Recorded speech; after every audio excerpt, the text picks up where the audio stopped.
Hello दोस्तों, 323 ईसा पूर्व का समय एक ऐसा समय जब मिस्र की ज़मीन पर एक ऐसी रानी ने जन्म लिया जो आने वाले समय में मिस्र की सबसे ज़्यादा खूबसूरत और सबसे ज़्यादा प्रभावशाली रानी बनने वाली थी, जो इतनी ज़्यादा खूबसूरत और इतनी ज़्यादा चालाक थी जिसने सत्ता पाने के लिए अपने 2 सगे भाइयों तक से शादी कर ली गाइस। और वो इतनी ज़्यादा चालाक थी और इतनी ज़्यादा शातिर थी कि जिसने मिस्र की गद्दी को पूरी तरीके से जीत लिया था और अपने 2 सगे भाइयों को कत्ल करवा दिया गाइस। शायद आप और हम उस रानी के बारे में इतना नहीं जानते होंगे, लेकिन जो अरब के लोग हैं वो उस रानी को बहुत अच्छे से जानते हैं और नॉर्थ ईस्ट के जो इलाके हैं वो उस रानी को बहुत अच्छी तरीके से उससे परिचित हैं गाइस, जिसके बारे में हम अपनी इस वीडियो में आपको बता रहे हैं। उसका नाम है मिस्र की सबसे ज़्यादा खूबसूरत और सबसे ज़्यादा शक्तिशाली रानी, सबसे ज़्यादा शातिर रानी, जिसका नाम है Cleopatra.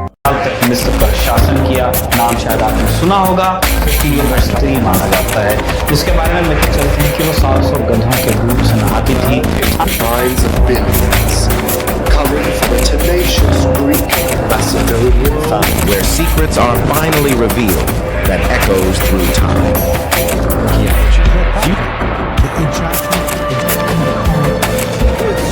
Cleopatra finally found. That was written about this temple was wrong. She was a mother, she was a wife, she was a queen, she was a god.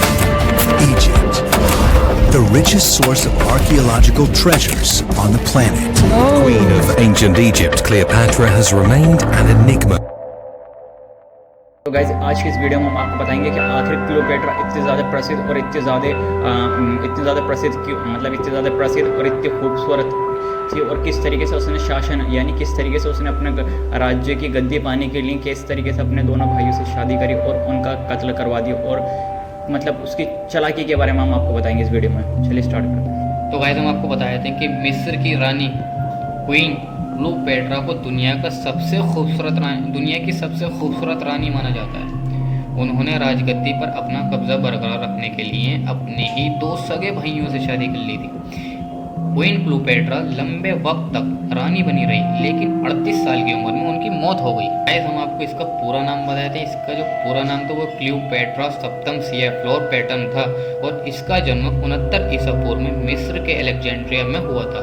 उसके पिता प्टोलेमी 12 तथा माता क्लियोपेट्रा पंचम थी, यानी कि उसके जो पिता का नाम था वो प्टोलेमी था और इसकी माता का जो नाम था वो था क्लियोपेट्रा पंचम। ये कहानी उस वक्त शुरू हुई जब 323 ईसा पूर्व में, यानी हज़रत ईसा अलैहिस्सलाम से भी 23 साल पहले, दुनिया के सबसे बड़े विजेताओं में से एक विजेता सिकंदर की मौत हुई थी। सिकंदर की मौत के बाद क्योंकि उसका कोई भी जिंदा वारिस मौजूद नहीं था, इसलिए उसकी पूरी बड़ी सल्तनत उसके सारे गवर्नर्स ने आपस में ही बांट ली थी, और इस तरह से मिस्र का पूरा इलाका एक सिकंदर आज़म के वफादार के गवर्नर, जिसका नाम प्टोलेमी था। दोस्तों वैसे तो मिस्र की सल्तनत में शुरू में बहुत अच्छे और हुक्मरान आए थे, लेकिन जैसे धीरे धीरे वक्त गुजरता गया तो इस सल्तनत में आने वाले हुक्मरानों को भी अय्याश और बुज़दिल होने लगे, और अब धीरे धीरे मिस्र की सल्तनत कमज़ोर होती चली गई। और अब वो वक्त आ चुका था जब पूरी दुनिया में रोम की सल्तनत का बोलबाला था। उस दौर में बहुत ज़्यादा ताकतवर सल्तनत थी और वो बहुत तेज़ी के साथ बहुत सारे इलाक़ों को अपने सल्तनत के अंदर समेटती जा रही थी। मिस्र की कमज़ोर सल्तनत के बुज़दिल बादशाहों को ये महसूस होने लगा कि वो लोग भी अब रोम सल्तनत से नहीं बच पाएंगे, तो उन लोगों ने रोम से लड़ने की तैयारी करने की बजाय उन्हें अपना ख़जाना देना शुरू कर दिया और माल और दौलत देकर, और उन्हें उस बात पर राज़ी कर लिया कि वो कभी भी हमारे ऊपर हमला ना करेंगे, और इस तरीके से वो लोग अपनी हिफाजत करते रहे। लेकिन दोस्तों अगर इस तरीके से भले ही मिस्र की सल्तनत हिफाजत होती रहेगी, लेकिन धीरे धीरे वो हद से ज़्यादा कर्ज़े में डूब गए। और इतिहासकार ये लिखते हैं कि जिस वक्त क्लियोपेट्रा का बाप सल्तनत की गद्दी पर बैठा था, उस वक्त तक मिस्र की ये सल्तनत हद से ज़्यादा कर्ज़े में डूब चुकी थी। क्लियोपेट्रा के फादर की मौत के बाद उसकी बड़ी बेटी यानी क्लियोपेट्रा और उसका छोटा भाई जिसका नाम प्टोलेमी तेरा था, वो दोनों मिस्र सल्तनत के अगले वारिस बन गए, यानी दोनों मिलकर मिस्र सल्तनत के अगले हुक्मरान बने। उसके बाद इन दोनों ने आपस में शादी कर ली।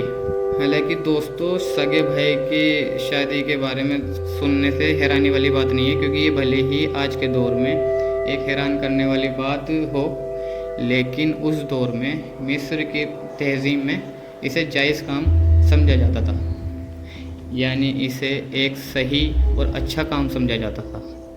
इस काम को अक्सर अपनी सल्तनत को बचाने के लिए किया जाता था, ताकि हमारी सल्तनत शादी करने की वजह से किसी दूसरे इंसान के हाथ में ना जा सके। दोस्तों क्लियोपेट्रा और उसके छोटे सगे भाई की ये शादीशुदा ज़िंदगी कुछ दिनों तक बहुत अच्छी चलती गई, लेकिन फिर धीरे धीरे इन दोनों के बीच झगड़ा होना शुरू हो गया। ये छोटा सा झगड़ा धीरे धीरे इतना ख़तरनाक रूप लेता गया कि एक वक्त ऐसा आया कि क्लियोपेट्रा की छोटे भाई से जान बचाने के लिए रातों रात मिस्र छोड़कर सीरिया की तरफ भागना पड़ा। इत्तेफाक से उन्हीं दिनों में ही दुनिया की सबसे बड़ी ताकतवर सल्तनतों में से एक सल्तनत यानी रोम सल्तनत के 2 सिपह सलारों में से आपस में लड़ाई चल रही थी, जिनमें से एक का नाम पोपई था और दूसरे का नाम जूलियस सीजर था। रोम सल्तनत की इस जंग में पोपई की हार हो गई। वो जूलियस सीजर से अपनी जान बचाने की खातिर भागता हुआ मिस्र पहुंच गया और मिस्र पहुंचकर मिस्र के हुक्मरान यानी क्लियोपेट्रा के भाई से ये रिक्वेस्ट की कि उसकी वो जान बचा ले, लेकिन क्लियोपेट्रा के भाई ने उसकी जान बचाने की बजाय उसे कत्ल करवा दिया। वहीं दूसरी तरफ पोपई का पीछा करते हुए जूलियस सीजर भी मिस्र में पहुंच गया। मिस्र पहुंचकर कुछ दिन रुकने के बाद जब जूलियस सीजर को ये इस बात का अंदाज़ा हुआ कि उसका दुश्मन पोपई तो पहले ही मारा गया, तो उसे बहुत खुशी हुई और उस खुशी में उसने कुछ दिन और मिस्र में रुकने का फैसला किया। लेकिन दूसरी तरफ सीरिया में छुपती छिपाती फिर रही क्लियोपेट्रा जब इस बात का उसको पता लगा तो कि रोम सल्तनत ने एक गवर्नर ने जिसका नाम जूलियस सीजर था वो मिस्र के महल में आया हुआ है। जैसे ही क्लियोपेट्रा पर जूलियस सीजर की पहली नज़र पड़ी जो वही हुआ जो वो चाहती थी, यानी जूलियस सीजर पहले ही नज़र में क्लियोपेट्रा की खूबसूरती का दीवाना हो गया और इसके लिए कुछ भी करने के लिए तैयार हो गया। लिहाजा क्लियोपेट्रा ने अपने सीजर के हवाले करने से पहले मिस्र का तख्त हासिल करने की शर्त रखी, जिसकी वजह से जूलियस सीजर ने भी क्लियोपेट्रा को इस बात का यकीन दिलाया कि वो उसको हर हाल में मिस्र की गद्दी पर बिठाल कर रहेगा। जब क्लियोपेट्रा और जूलियस सीजर के गठजोड़ की खबर उसके भाई तक पहुंची तो उसने फ़ौरन उन दोनों के खिलाफ ऐलान जंग कर दिया और यह हुक्म जारी किया कि क्लियोपेट्रा और जूलियस सीजर को हर हाल में कत्ल कर दिया जाए।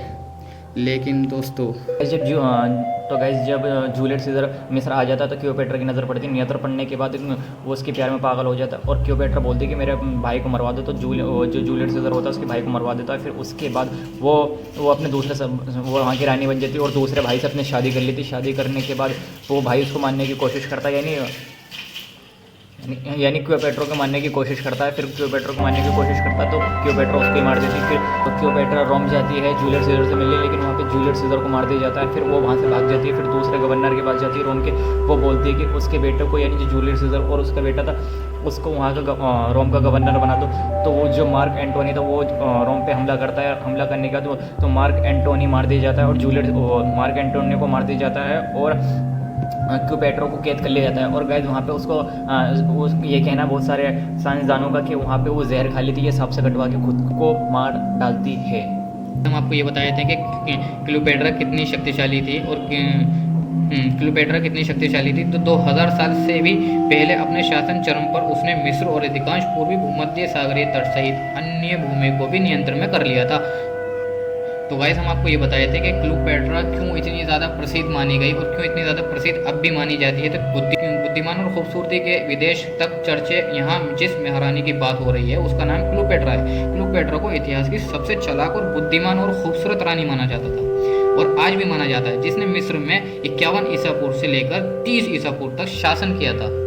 हम अब आपको ये बताए थे कि क्लियोपेट्रा की मृत्यु के बाद मिस्र का क्या हुआ था। तो क्लियोपेट्रा की मृत्यु के बाद मिस्र एक रोमन प्रांत बन गया, जिसका रोम ने अपने धन और अनाज के लिए शोषण किया। हम आपको बताते हैं कि क्लियोपेट्रा की मृत्यु के बाद उसको कहाँ दफनाया गया था। तो क्लियोपेट्रा और एंटनी की कब्र 30 ईसा पूर्व की मार्क एंटनी और क्लियोपेट्रा 7 की अंधे की कब्रगाह है, जिसे मिस्र के अलेक्जेंड्रिया के पास स्थित माना जाता है।